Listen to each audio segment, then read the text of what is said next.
რეგიონში მედიცინის განვითარებისთვის მას აბაშის საოჯახო მედიცინის ცენტრის დამფუძნებელია და დირექტორიც გახსოვთ მიენგენიკოლოგიის ოჯახის ექიმი და რადიოლოგი ბიზნესმენების საქართველოს საორგანიზაციო კომიტეტის სამგზის დაჯილდოებული ჯანდაცვის განვითარებაში შეტანილი წვლილისთვის.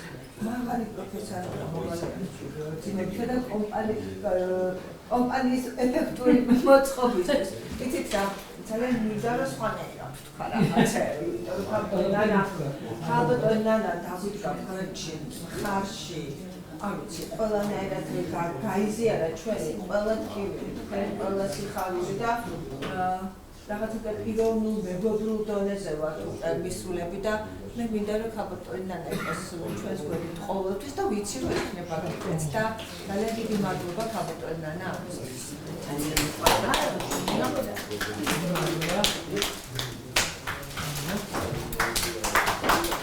მოგესალმებით.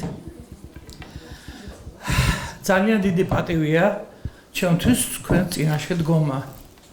ძალიან დიდი მადლობა მინდა გადავუხადო მასპინძლებს ასეთი ლამაზი დღისათვის და მოგვეცა საშუალება რომ კიდე ერთხელ და კიდე მრავალჯერ განვიხილოთ აფხაზეთის საკითხი. ძალიან დიდი მადლობა პროექტის ხელმძღვანელებს. აფხაზეთი მე ვარ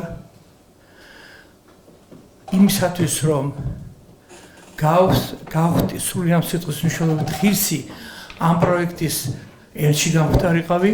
მადლობა ამისთვის, მადლობა დაფასებისთვის, მადლობა მხარდაჭერისთვის, ქალბატონ შორენას, ქალბატონ ნათიას, ჩემს ნატალიას და ბატონ გიას. უხდი მადლობას, იმიტომ რომ ძალიან დიდი შრომატევადი სამუშაოები გაწიეს და წევენ დაარსების დღიდან დღემდე და ამ ყველაფერმა ამ შეხვედრების შემდეგ მე გადავდგი ნაბიჯი რომ გამხდარიყავი ელჩი მშვიდობის აფხაზეთი მე ვარ ამ პროექტის და ძალიან გახარებული ვარ რომ ამ პროექტში მოვხდი და დიდი მადლობა დღევანდელ დღისთვის.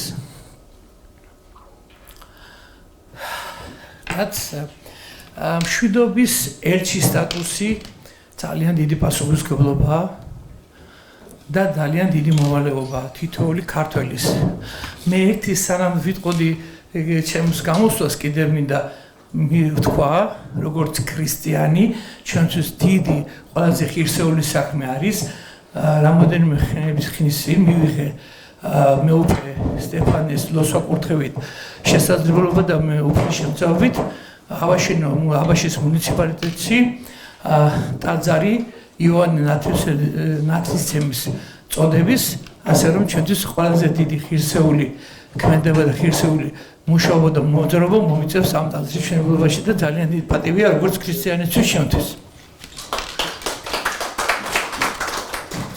პროექტის მიზანი არის ის, რომ ჩვენ მადლობა გადავუხადოთ ჩვენ მეომარ გმირებს, ჩვენს ექიმებს იმ თავდადებისათვის, რასაც ისინი აკეთებდნენ ბრძოლის მომენტში. ექიმები იბრძოდნენ, როგორც აღინიშნა აქ, არა მარტო ქართველი, ასევე აფხაზი მოსახლეობის თავის გმირების გადასარჩენად. პროექტის მნიშვნელოვანი ნაწილი რა არის, რომ ჩვენმა მომავალმა თაობამ გაიცნოს და არ დაიწყოს ეს მეომარი გმირები, ექიმები, ექთნები, ჟურნალისტები და ასე შემდეგ, ვინც იბრძოდნენ ამ ომში. გარდა სამშობლო სიყვარულისა და პატრიოტიზმისა, მომავალ თაობებს მოძმე ერთად შერიგებისაკენ მოუწოდებთ. მშვიდობით დავიბრუნოთ ის ქვეყნის ნაწილი, რასაც აფხაზეთი ქვია.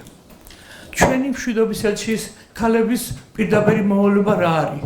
ჩვენ მომავალ თაობამდე მივიტანოთ სწორი მესიჯი, სახელმწიფოებრივი აზროვნება და მიდგომა, პატრიოტიზმზე დამყარებული ღირებულებები, წმენის და მამულის სიყვარულზე ორიენტაციის გაკეთება, მშვიდობიანი პროპაგანდა ქვეყნისათვის. მშვიდობისა და სტაბილურობის რესურსი ძალიან დიდია თითოეულ ქალში, დედაში. განსაკუთრებით იმ შემთხვევაში, როცა საკითხი ეხება გაერთიანებას იმისთვის მისაღწევად, რასაც ქვეყნის ერთობა ქვია. არის გამონათქვამი, ქალი, როგორც ქალი სუსტია, მაგრამ ძლიერია, როგორც დედა. დღევანდელი დღის სიტუაციიდან გამომდინარე, შემიძლია თამამად თქვა, არა. ქალი ძლიერია, როგორც ქალი საზოგადოებაში და ძლიერია, როგორც დედა, კარგი შვილის აღზრდის საქმეში. და ეს არაერთხელ დაგვიმგზებია ქართულ ქალებს. კიდევ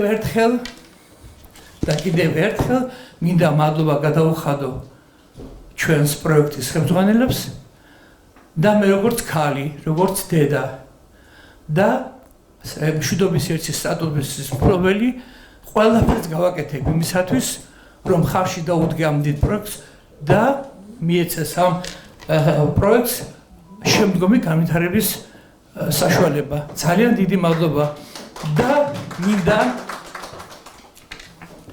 ჩვენ გმირების წინაშე რა თქმა უნდა ქედი მოვიხარო და აუცილებლად როგორც ქალი, როგორც დედა უმორჩილესი თხოვნით მოგმართავთ, რომ ფეხზე წამოდგოვი და წუთიანი დუმილით პატივი მივაგოთ ჩვენ გმირებს.